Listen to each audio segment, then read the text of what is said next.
In business, as in life, the ability to compromise is generally considered a positive thing. But as we endeavor to evolve as leaders, it's important to ask this question. Where is it tempting to compromise, but ultimately counterproductive or problematic down the road? Let's take a look. But first,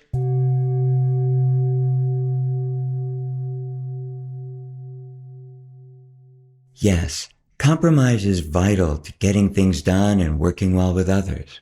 And hopefully, we've all experienced great outcomes born out of compromise. But compromise can sometimes be born out of motives like not wanting to experience discomfort, or not wanting to deal with people's reactions, or not wanting to add complications to our lives that come with standing for what we know is the right action to take. I'm talking specifically about situations where we knowingly or unknowingly compromise our integrity. Integrity is a powerful word, and it has two definitions that most people view as distinct, but I see them as closely correlated. The first one is most frequently associated with human behavior, the quality of being honest and having strong moral principles, a moral uprightness. And the second is the state of being whole and undivided, like structural integrity, but in our lives. And the connection between these two definitions can really be illuminating. Leaders who possess and live out strong moral principles do not compartmentalize how they act in business and how they behave in their personal lives, nor rationalize deviations from true north on their moral compass. In this aspect of their lives, they are whole and undivided. Make no mistake, we can often be tempted to compromise our integrity. For example, if we're a corporate CEO and we're presented with a great opportunity that'll bring a substantial personal gain but wouldn't be all that great for our company, all it would require is a slight pivot away from true north to generate a big payday for us personally. But at what cost? There's always a price to pay. A common theme that can drive us to compromise our integrity is a need for more. This can show up in so many ways, like a need for more recognition or status, more autonomy, more attention, more money, or shiny objects. We're all in the same boat with this. I've never met anyone who did not experience this at least at some point in their lives and to some degree. One problem with compromising our integrity and getting what we want, seemingly without consequence, is that we plant and water the seeds for further compromising of our integrity later on. Hey, we got away with it, so we might get away with it again.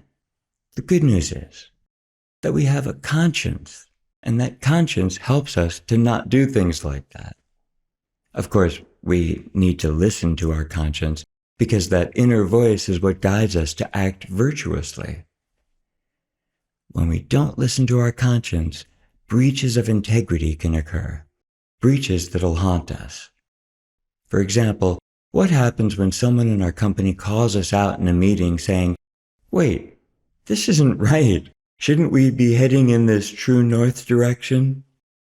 Now, if we feel threatened when confronted this way, it can send us into a self-protective mode. And often, justifying our out-of-integrity actions just ends up creating bigger messes. Or we may even use a more aggressive strategy, like to try to wiggle out of the noose we've woven for ourselves by diminishing the person bringing the issue up, or getting rid of them so that they're no longer in the way of us getting our needs met. Extreme, yes, but I've seen it happen. We may not be fully aware of it, but we've all done some form of this. For most of us, we can remember what we felt and said the first time we got caught with our hand in the cookie jar as a child, right? Standing there, our mouths filled with cookies, crumbs all over our hands and mouths, trying to decry our innocence. It doesn't mean we're terrible people, but it does mean that there's something to clean up, and I don't mean the crumbs. Falling into a pattern of integrity-breaching behavior is a very risky path to walk down. Even veering slightly out of integrity can result in a major energy drain, due to the complications that may result, or impaired relationships, or a damaged reputation. Here's another situation, one in which listening when the stakes are sky high is critical for us as leaders. Let's say the board of directors mandates a policy that compromises the environment and could possibly endanger the health of people in the community around us. Of course, all in the pursuit of improved quarterly earnings and greater benefit to shareholders. As a CEO with integrity, we argue that one of our company's core values is environmental stewardship. Those values are wise and part of the reason we took the job. We highlight the potential harm to the people in the community, and we make clear the great financial risk of liability resulting from our actions, but the board stands firm and directs us to move forward, so the situation is clear. And a question for all of us is, would we choose to suffer the great financial and positional cost of leaving the company in order to maintain our integrity, our peace of mind, and to honor what we know is in our hearts and what's right? If we stay and implement the policy, we would knowingly be compromising our integrity, violating our own values and the company's stated values.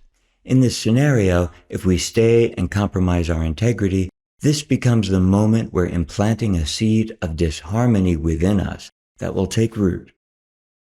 And the longer we stay in that role, perpetrating this harm to the environment and the community, the more that seed of disharmony will grow within us and haunt us, and the more we'll ultimately suffer.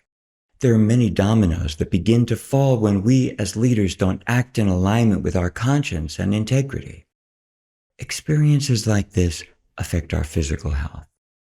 Our bodies feel tense and tight and don't function optimally when we're fighting our conscience. This type of sustained stress is not good for our well-being. And it's sure as hell not going to be good for our mood, because we're not going to feel good about what we're doing.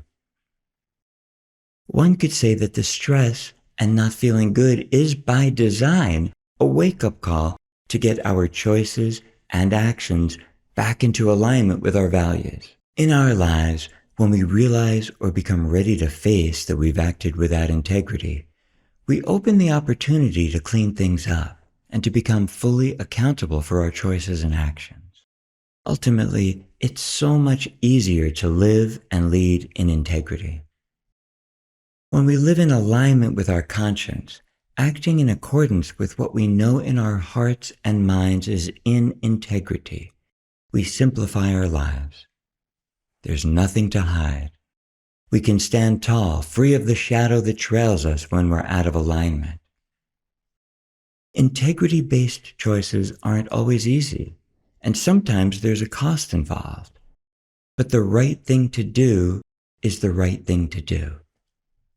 Sure, there are situations where there's gray area and we really can't tell what the right thing to do is. But most of the time we know. And if we're fully committed to being sufficiently self-aware, we'll be able to monitor whether or not we're in integrity. And choosing to be virtuous and to live and lead from a place of integrity, all of that is so profoundly empowering. Teams love to follow such leaders. They work harder and they commit to delivering excellence in their work. They just feel better. This does not happen when teams don't respect their leadership. And we all have the opportunity to be great leaders. A lot of it is really just a choice, a commitment, in every moment. This is conscious leadership. This is the path of an evolving CEO. There's a lot more content on the 𝗖𝗵𝗱.com website, as well as info on how we can connect. I'll leave the link down below so you can check it out.